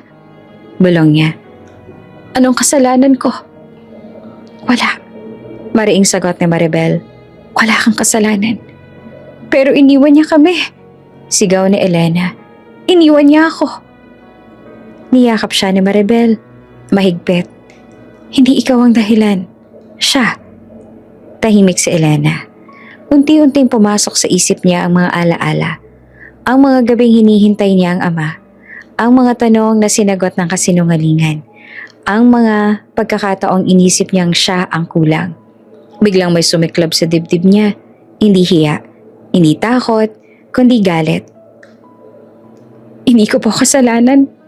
Mariing sabi ni Elena na parang unang beses niyang sinabi iyon. Hindi ko kasalanan. Tumango si Maribel. Humahagulgol. Oo anak. Hindi mo kasalanan. Tumayo si Elena at lumakad papunta sa bintana. Nakatingin siya sa labas, sa ilaw ng kalye.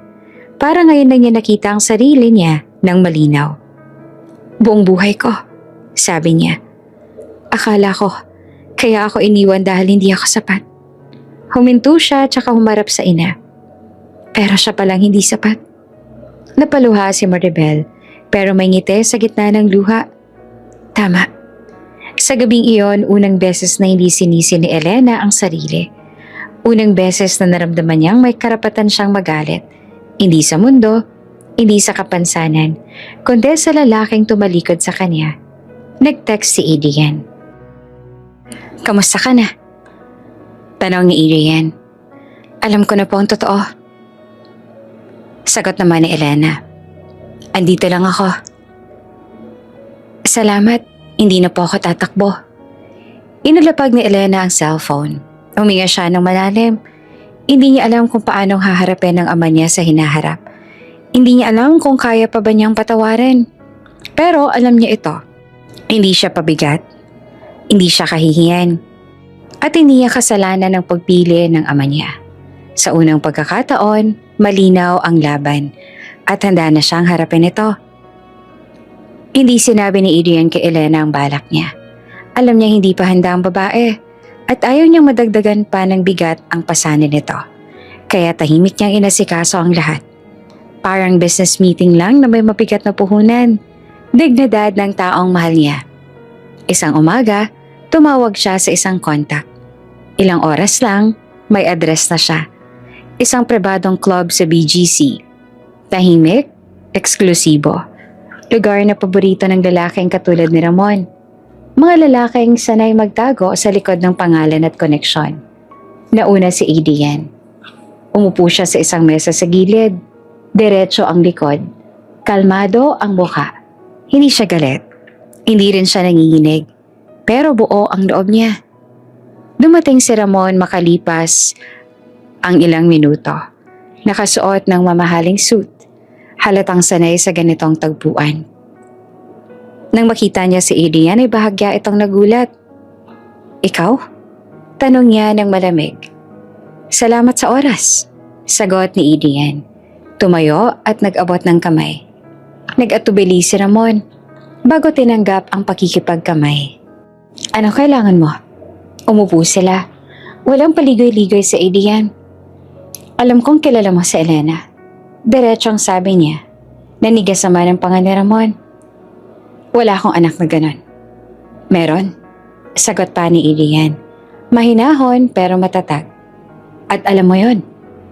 Sandaling katahimikan. Sa labas, may tumatawang grupo. Sa loob, mabigat ang hangin. Ano bang gusto mo? Tanong ni Ramon, iritado. Kung pera, hindi pera. Putol ni Adrian.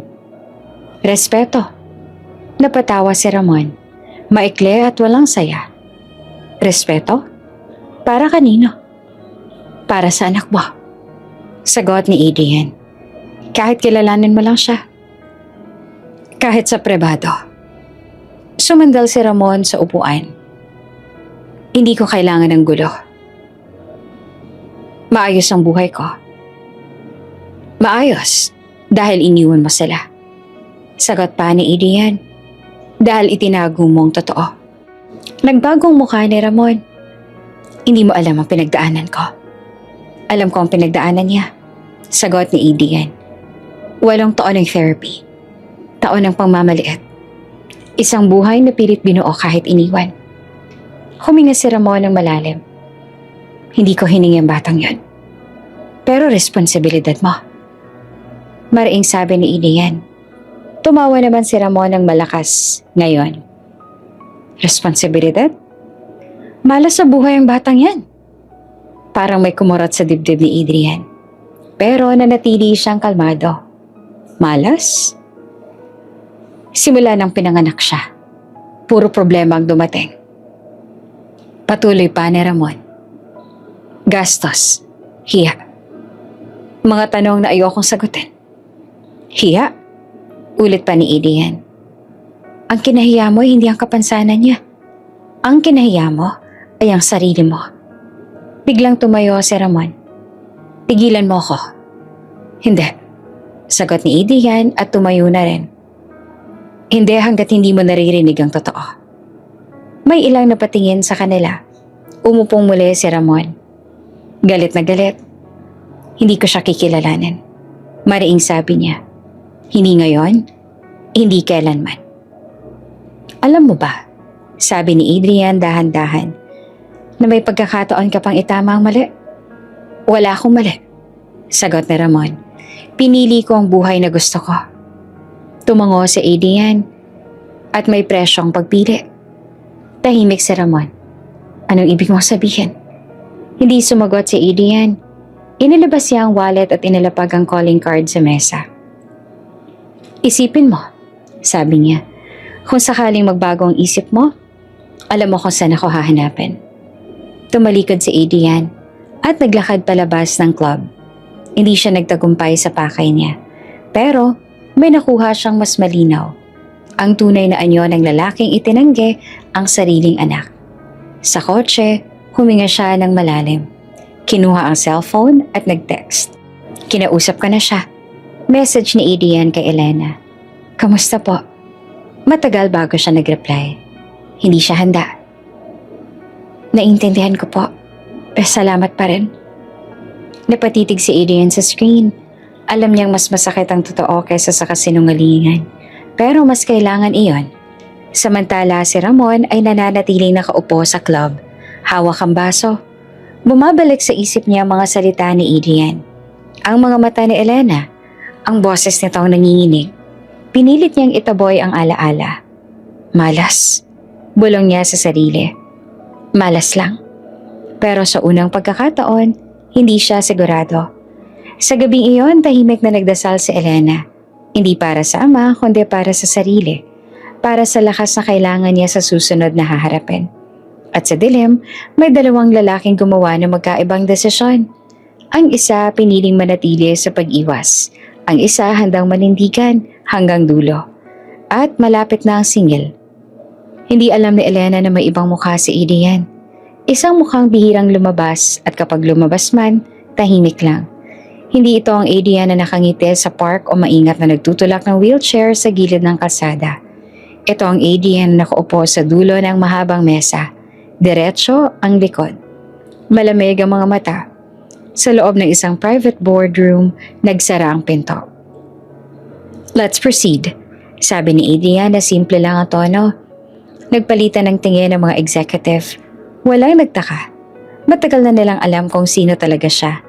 Adrian Valero, majority shareholder ng Valero Consortium. Isang pangalan na bihirang lumabas sa media, pero ramdam sa galaw ng merkado. Target? Tanong ng isa. Binuksan ni Adrian ang folder. Isang pangalan ng malinaw na nakasulat sa unang pahina. Ramon Cruz Holdings. Buong portfolio, sagot ni Adrian. Tahimik, legal, walang leak. Tumango ang mga tao sa lamesa. Walang tanong, walang pag-aalinlangan. Hindi ito personal na galit. Ganito pinapagana ni Adrian ang negosyo. Pero sa pagkakataong to, malinaw ang dahilan. Hindi para magyabang, hindi para magigante sa harap ng mundo. Para managot ang isang lalaking tumalikod sa responsibilidad. Sa loob ng ilang linggo nagsimulang gumalaw ang mga numero. Isang maliit na kumpanya ang binili, sumunod ang isa pa. Mga silent acquisitions, walang press release, walang ingay. Hanggang sa mapansin ng mga tao sa industriya ang kakaibang galaw. May bumili ng shares mo. Sabi ng CFO kay Ramon isang umaga. Hindi namin makita kung sino. Sumimangot si Ramon. I-monitor ninyo. Pero huli na, isang hapon, tinawagan siya ng bangko. Sir, may pagbabago po sa credit line ninyo. Kailangan naming i-review. Sumunod ang supplier na umatras. Ang partner na biglang nag-cancel ng kontrata. Ang proyekto na hindi na na-renew. Anong nangyayari? Sigaw ni Ramon sa opisina. Ayusin niyo to. Tahimik ang staff. Walang makasagot ng diretsyo. Ang totoo, wala na silang kontrol. Sa parehong araw, inimbitahan ni Ramon sa isang emergency meeting. Isang conference room sa parehong gusali kung saan minsan siyang nangarap na umangat pa. Pagpasok niya ay nandoon si Adrian. Nanlamig ang batok na Ramon. Ikaw? Tumayo si Adrian. Maupo ka. Hindi sumunod agad si Ramon. Anong ginagawa mo rito? Binili ko ang kumpanya mo. Sagot ni Adrian na diretsyo, parang nagbabalita lang ng oras. Hindi lang isa, lahat. Parang tinamaan ng suntok si Ramon. Imposible. Inilapag ni Adrian ang mga dokumento sa mesa. Legal, kompleto. Tahimik ang kwarto. Ramdam ang bigat ng papel sa pagitan nila. Bakit? Tanong ni Ramon na galit at takot na nagsasama. Hindi agad sumagot si Adrian. Hindi to tungkol sa pera. Sabi niya sa wakas. May mas mahalaga pa. Si Elena? Dugtong ni Ramon na halos pabulong. Tumango si Adrian. Si Elena. Huminga ng malalim si Ramon. Ginagawa mo to para sa kanya? Ginagawa ko to. Dahil sa ginawa mo sa kanya. Sagot ni Adrian. At sa patuloy mong ginagawa. Tumawa si Ramon ng pilit. Akala ko ba hindi ka personal? Hindi. Sagot naman ni Adrian. Pero may hangganan ng pananahimik. Lumapit si Adrian sa bintana. Alam mo kung bakit tahimik kong ginawa to? Dahil hindi ko kailangang ipahiya ka sa publiko para managot ka. Gusto kong maramdaman mo ang pagkawala, ang unti-unting pagguho. Bumagsak si Ramon sa upuan. Wala ka nang pakialam sa mga empleyado ko? Meron, sagot ni Adrian. Lahat sila ililipat sa bagong pamunuan. Walang mawawala ng trabaho. Ikaw lang. Tahimik si Ramon. Sa unang pagkakataon, naramdaman niya ang kawalan ng kontrol. Ang pakiramdam na matagal niya nang ipinasa sa anak niya. Hindi mo ba naisip? Sabi ni Ramon na mababa ang boses. Na sobra to? Hindi, sagot ni Adrian. Sapat lang. Paglabas ni Ramon ng gusali, hindi siya sinundan ng kamera. Walang media, walang chismis, pero ramdam niya ang pagbagsak sa bawat hakbang. Samantala si Elena naman ay nasa apartment, nagbabasa, tahimik ang araw. Walang ideya sa nangyayari sa kabilang mundo, hanggang tumunog ang cellphone niya. Uuwi ako mamaya. May sasabihin ako, sabi ni Adrian. Kinabahan naman si Elena. Okay po. Pagdating ni Adrian, umupo siya sa harap ni Elena at ni Maribel. Hindi siya nagpaligoy-ligoy pa. May kailangan kayong malaman? Sabi niya. Hindi lang ako ordinaryong empleyado. Nagkatinginan ng mag-ina. Ako ang may-ari ng kumpanyang pinapasukan ko. Dugtong pa ni Adrian. at kinuha ko ang lahat ng negosyo ng ama mo. Nanlaki ang mata ni Elena. Po? Hindi para ipaghiganti ka sa harap ng mundo. Dagdag ni Adrian. Kundi para itigil ang kapangyarihang ginamit niya laban sa'yo. Tahimik si Elena. Hindi siya natuwa. Hindi rin siya nalungkot. May halo-halong damdamin. Hindi ko po hiniling to. Sabi niya sa wakas. Alam ko. Sagot ni Adrian. At kung ayaw mo, babawiin ko. Umiling si Elena. Hindi po. Kailangan lang po nating harapin ang katotohanan. Tumango si Adrian. May darating pang mas mahirap. Sa gabing iyon, sa magkaibang bahay, 2 tao ang nakaramdam ng bigat ng mga desisyon. Si Ramon, unang beses na walang sandalan. Si Elena, unang beses na hindi na kailangang magtago. At sa pagitan nila, may isang lalaking handang tumayo sa gitna. Hindi bilang tagapagligtas, kundi bilang taong may paninindigan. Hindi pa tapos ang laban, pero malinaw na ang direksyon. At para kay Ramon, nagsimula na ang tunay na bayad. Tahimik ang opisina ni Ramon, o kung ano mo matatawag sa maliit na kwartong pansamantala niyang inuupahan ngayon. Wala nang malawak na mesa, wala nang mga awards sa dingding. Isang kahon lang ng papeles, isang upuang bakal, at isang ilaw na palaging nakasinde kahit umaga. Hawak niya ang isang sobre. Hindi to galing sa bangko, hindi rin mula sa korte. Isang plain na envelope, walang logo, walang pangalan. Inabot lang ng dating secretary niya na ngayon ay lumipat na sa bagong pamunuan. Sir, sabi ng babae noon. May halong hiya at awa. May nagpaiwan po na to. Hindi niya agad binuksan. Ilang oras niya itong tinitigan. Parang may kutob na mas masakit pa ito kaysa sa pagkawala ng negosyo. Sa wakas, binuksan niya. Isang lumang dokumento ang unang lumitaw. Medical recommendation. Pangalan ng pasyente, Elena Cruz.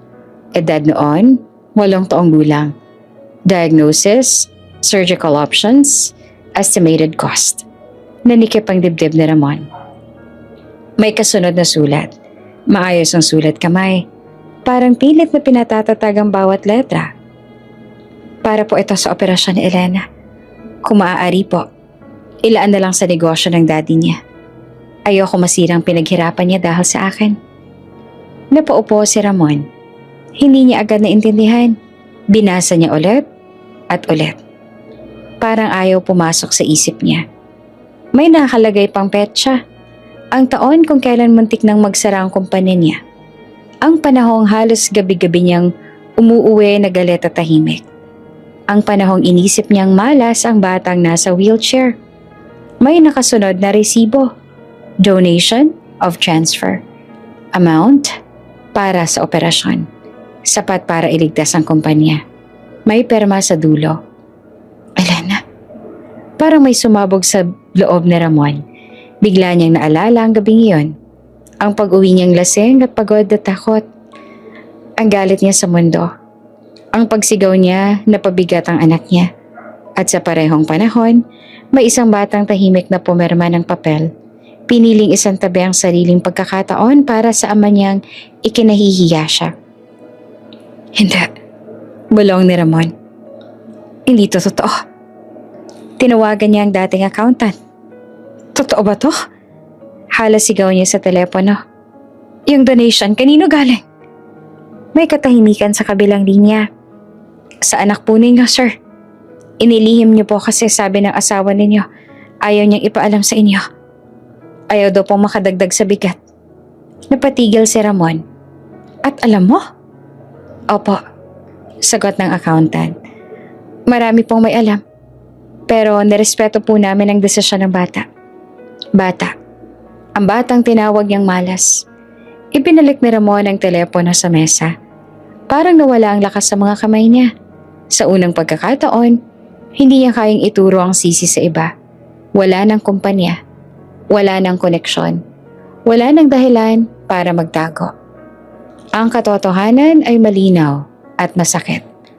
Ang anak na kinahiya niya, ang nagligtas sa kanya. Samantala si Elena ay nasa clinic. May regular na check-up. Tahimik ang silid.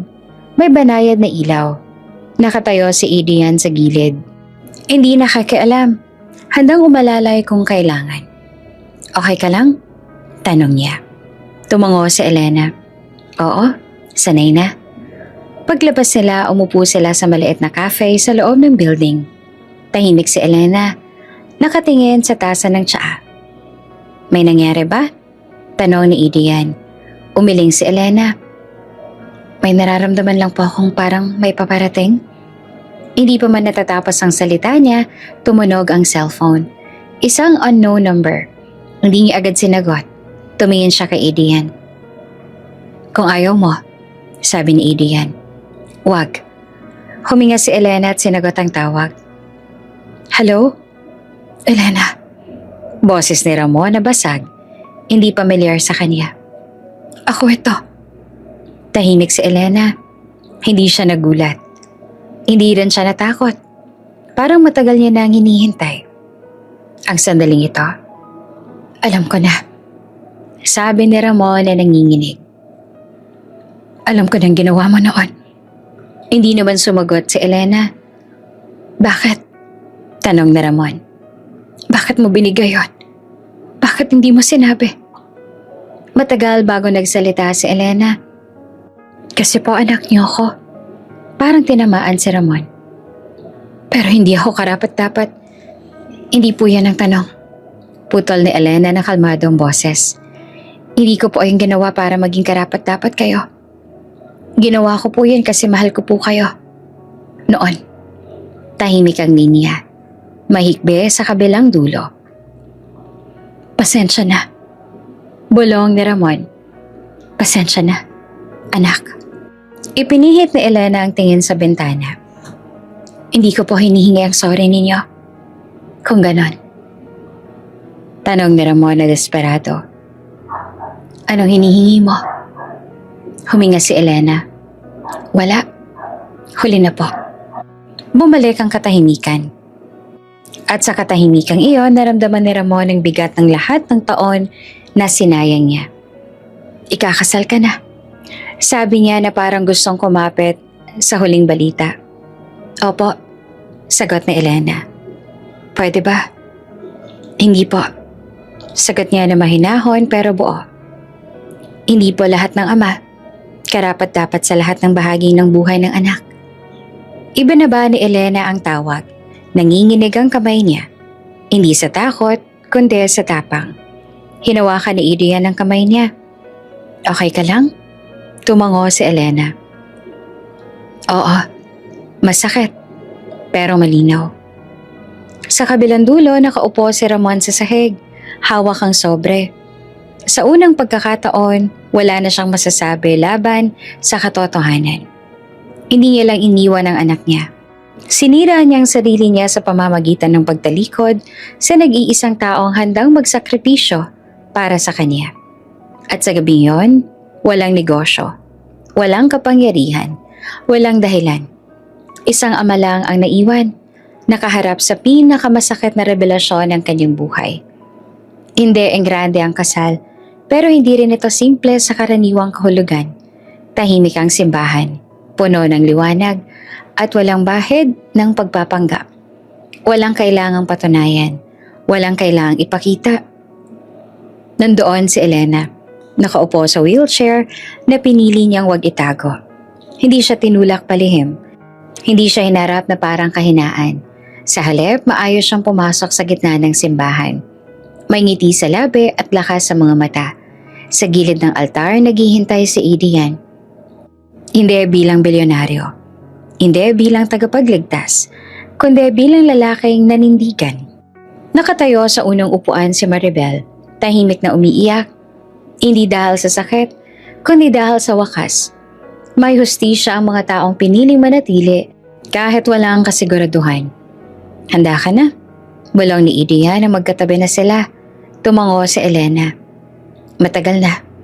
Sa sandaling iyon, wala nang takot, wala nang hiya, wala nang tanong kung sapat ba siya. Dahil malinaw na ang sagot. Pagkatapos ng kasal, Hindi nila agad hinabol ang luho. Oo, umangat ang buhay nila. May mas maayos na bahay, may seguridad, may mga pagkakataong dati pangarap lang. Pero nananatiling simple ang puso ni Elena. Tinuloy niya ang therapy, hindi dahil may kailangang patunayan, kundi dahil gusto niya. Tinulungan niya ang mga foundation na sumusuporta sa mga batang may kapansanan, hindi bilang simbolo, kundi bilang kapwa. Si Maribel sa wakas nakahinga. Hindi niya na kailangang magbilang ng barya bago matulog. Hindi niya na kailangang magpanggap na okay lang ang lahat. Sa unang pagkakataon, inalagaan din siya. Samantala sa kabilang dulo ng lungsod, unti-unting naglaho ang mundo ni Ramon. Umalis si Veronica ng tuluyan. Walang sigawan. Walang drama. Isang umagang wala na lang siya. Dala ang anak.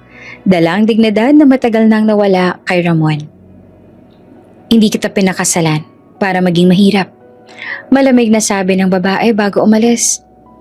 At hindi rin kita piniling ipaglaban. Wala nang hinabol si Ramon. Wala na siyang lakas. Wala na rin dahilan. Lumipat siya sa mas maliit na lugar. Malayo sa mga dating opisina. Malayo sa mga taong dati yumuyo ko sa kanya. Dala niya ang isang bag, ilang damit at ang sobre na matagal niya nang hindi mailapag. Isang hapon, naglakas loob siyang pumunta sa isang cafe. Hindi niya alam kung bakit. Baka umaasa makita ang anak o baka umaasang mapatawad ang sarili. At doon niya nakita si Elena kasama si Idian. Nakangiti, may hawak na tasa ng tsaa. Tahimik pero buo. Nanlambot ang tuhod ni Ramon. Lumapit siya, mabagal ang hakbang. Elena, tawag niya na maingat. Pwede ba tayong mag-usap? Tumingin si Elena. Hindi siya nagulat, hindi rin siya tumayo. Sandali lang, sabi niya kay Adrian. Tumayo si Ramon sa harap niya. Hindi na alam kung saan titingin. Hindi ako hihingi ng kahit ano, sabi niya agad. Gusto ko lang sabihin na mali ako. Tahimik si Elena. Walang araw na hindi kita iniisip. Patuloy ni Ramon. Pero hindi ko alam kung paano haharapin ang sarili ko. Tumango si Elena. Alam ko po. Pwede pa ba? Naputol ang boses ni Ramon. Pwede pa ba akong bumawi? Matagal bago sumagot si Elena. Ang pagbawi. Sabi niya na kalmado pero malinaw. Hindi mo laging tinatanggap. Nanlaki ang mata ni Ramon. Ibig kong sabihin, dugtong ni Elena. May mga pagkakamaling hindi na naaayos. May mga panahong lumipas na hindi na maibabalik. Huminga siya ng malalim. Pinatawad na po kita. Nagliwanag ang mukha ni Ramon. Talaga? Pinatawad. Ulit pa ni Elena. Pero hindi ko na po kayo maibabalik sa buhay ko bilang ama. Parang tinamaan si Ramon. Hindi mo na ako tatawagin. Hindi po. Sagot ni Elena. Dahil ang pagiging tatay, hindi titulo. Responsibilidad po yan na pinili niyang talikuran. Tahimik ang cafe. Walang nakikinig. Pero sapat na ang bigat ng mga salita. Tumango si Ramon, luha ang bumagsak. Salamat. Kahit iyon man lang. Tumayo si Elena. Ingat po kayo. Hindi na siya lumingon. Habang papalayo si Elena kasama si Idian, naiwan si Ramon. Mag-isa. Walang sisisihin, walang hahabulin. At sa wakas, malinaw na sa kanya ang lahat. Hindi siya pinarusahan ng anak niya. Hindi siya ginantihan ng mundo. Siya mismo ang sumira sa lahat. Sa araw na pinili niyang ikahiya ang sariling anak. Sa isang maliit na event, kasama ang mga batang naka-wheelchair nagtatawanan. Naglalaro, walang kamera, walang spotlight. Isang buhay na tahimik pero buo. Sa tabi niya si Adrian, hindi nakahawak sa kanya para itulak, kundi para sabayan ang lakad ng buhay. At sa dulo ng kwento, malinaw ang aral na hindi kailanman naging komplikado. Hindi lahat ng ama, karapat-dapat tawaging tatay. Pero ang mga anak na piniling manatiling mabuti, sila ang tunay na mayaman. Bago ka pa lang sa channel neto, ibang kwento ni Ate Jane, istorya mo, ikwento ko. Huwag kalimutang pindutin ang notification bell at subscribe button.